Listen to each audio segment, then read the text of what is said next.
All right. Hi, everyone. Do I need to use the microphone? Okay, I do. Okay, sorry. Well, hi, everyone. My name is Dana Parke. I use she and her pronouns. I am a program manager for clinical and social health integration at Henry Ford Health in Detroit, Michigan. I'll mention, I actually started in global health. I worked in global health for 7 years, and that's what piqued my interest in understanding of social determinants of health, and especially my passion around housing. So any housing folks, happy to geek out at the reception. But today, I'm excited to share with you some of the results of our SDOH, and I'll use SDOH social determinants, but we all know the words. Some of the results of our screening that from 2023, with lots of gratitude to my co-authors, especially David, Emily, and Stephanie, who did the large majority of digging into the data. So we all know there's the recent regulations, right? Health systems, we need to be screening for social determinants of health needs and intervening on those needs. But that's why we're all here today and for this conference, is to understand best practices around doing so.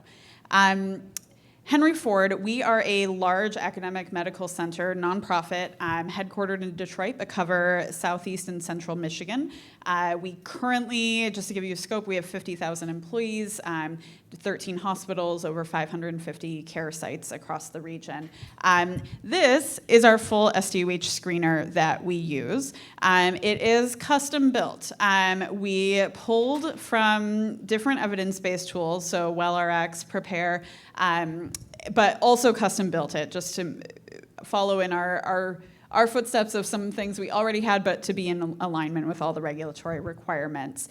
Obviously, this is a long screener. We do not routinely ask all of these questions. Patients can fill out all of them electronically before a visit, but typically once they get to the clinic, there's variations, but they're usually only asked a handful of these questions. But importantly, there's this final question: would you like assistance with any of these needs? Should they say yes? And that'll be important later. So our methods, we looked at all of our screening, SDOH screening across 2023. Here are all the nitty-gritty data fields we pulled, but all of those 15 questions, whether they were asked, what the response was. But we were looking at kind of who was asking and what role they were, what title, what individual they were, and kind of where that was happening as well. We supplemented this then with some informational interviews and observation in our clinic, various clinics of community health workers, medical assistants, and one of our case managers who's in one of our primary care clinics as well. So ultimately, in 2023, Henry Ford, we conducted well over 1 million SDOH screenings, 1,066,000 some. This is broken down by quarter, but I'll just summarize here. Of that, we had 123,000 screenings that did identify one or more need, so about 12%.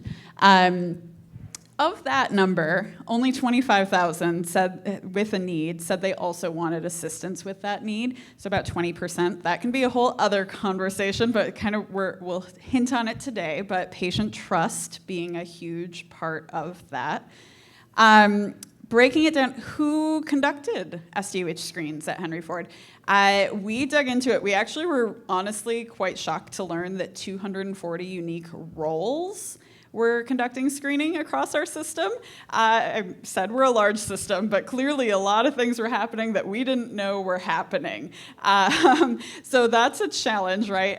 Of that, 4,278 individual people were conducting screening. You think about any changes we make to our workflows, that's a lot of people to train. And also, over 1,000 of them conducted less than 5 screenings. So why? Why are they screening? We need to delve into that a little bit more. But our top person conducted almost 6,500 screens in a year, which is a lot. Kudos to them. But with that, I pulled out just a handful of the job titles. There's some folks we expect. It's routine for our medical assistants across primary care to be the ones doing SDOH screening during their rooming process. We expect our community health workers, our ambulatory case managers, sometimes nurses to do the screenings. But we were shocked to hear that 18,000 screens were done by our eye care technicians. We just hadn't known. And I will say, I support our system SDOH council, so all of our leadership around this, but all of us were like, why are they doing this? We don't even know we didn't know they knew about it. There's also a housekeeper is doing SDOH screening, which is cool. I love it. I want to know more. Why are they doing it? So there's a lot to unpack within that, but alas, we have a short time. What I do want to talk about is I've pulled out a few selected roles and talking about their success. And thinking about success is getting patients to answer honestly that they have a need, that they trust that person enough. So the top row, again, is, I walked you through. That's the system-wide. Medical assistants, by far and large, are doing the vast majority of our screening, over 50% of our SDOH screens. And that's, again, because it's embedded in our primary care workflow. However, as you can see, they're only getting 4.3% of patients to say, yes, I have at least one need. And maybe not the best, percent of folks, 18% who want assistance with that need. So next, so my chart, patients do get the full screener sent to them electronically, 7 days before with their e-check-in. That is the second largest chunk of screens. So 370,000, 35% of our screens are done self-report via my chart. We're getting higher percentage, right? We're up to 15.6% of patients saying, yes, I have a need. Still kind of low on wanting assistance with that need. Interesting. But then I pulled out just a handful of folks. Our case managers doing 42,000 screens, they get 74% to say yes, they have a need. Our community health workers are doing, yes, a much smaller number. We have a community health worker hub, but it's small but mighty. But they're getting 78% of their patients to say, yes, I have a need. And similarly, and I'll talk a bit more, our mobile integrated health paramedics actually provide care to our patients in their home, and they're also getting above 70% of folks to trust them. We can save for this, but of course, that extra, having patients say, yes, I want help, I want your help with this need, is an extra layer. And we're patient-centered. We absolutely understand patients they might already have a housing case manager, they might not want us to intervene on their behalf. That's perfectly fine. But clearly there's some nuances and folks who are better placed to address needs of our patients within this. We supplemented with some shadowing.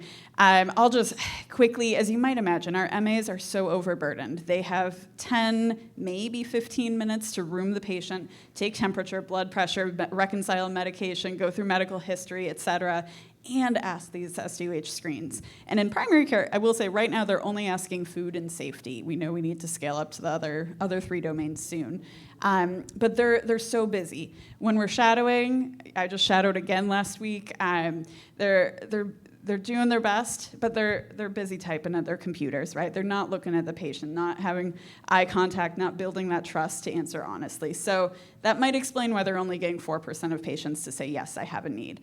Conversely, our community health workers, honestly, shout out to community health workers because they are some of the best, most trusted staff that we have in our health system. They're best practice. They build that relationship with our patients. They take the time to get to know the patient and their need. They have their own curated personal lists.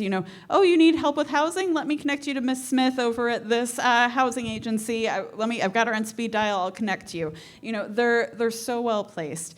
And they focus, on empowering the patients as well in their process, which I love. So excellent work to community health workers. I want to share one other. So I mentioned Henry Ford's got kind of a unique program, our Mobile Integrated Health Paramedic team. I want to focus in on one of our staff members. MIH, their paramedics, they do not go to the patient, they go to patients' homes, but not in ambulances. They go just in a regular SUV. Their goal is to keep patients from coming to the hospital. They provide care at the home, supported by the clinical team. Rob Barron is one of our star MIH paramedics. I had the chance to sit with him and understand, because again, MIH had a very high percentage. They're doing great. And it kind of boils down to his one quote, sometimes you just have to see it. He is inside the patient's home, right? He can notice when the refrigerator is empty, when the cupboards are bare. So he can see that need very directly. He can see if the housing, needs home repair needs. He told the story, he asked the patient a safety question, noticed she just very subtly glanced down the hallway to a room where a family member was, but he caught that glance and then ultimately was able to discreetly chat with her and realize, yes, there was a safety need, and then get her the help she needed. He's such an expert at just embodying empathic inquiry principles. He is so good about, he will, even just sitting talking to me, he'll mimic my body language. Deep eye connection, eye contact. He says, patients say, oh, do you need a table for your laptop? And he says, you know what, no, my laptop's gonna stay in my bag most of this visit. I'm here to see you and chat with you. He gives a thorough explanation to our patients of why he's asking the SUH screener, because Henry Ford cares about the whole health of our patients, and we want to connect patients to support. He goes through, he's got his own little personalized intro that he shares, and he honestly, he goes through all 15 of those SUH questions. He's got them memorized. He can ask them without having to look at his laptop. He rephrases maybe a little bit, but again, that just builds the trust. And I love, he establishes a bond as a friend. He literally on his day off, he took the time to go visit a patient he'd seen the day before. The patient was having issues with hydration and didn't like bland taste of water.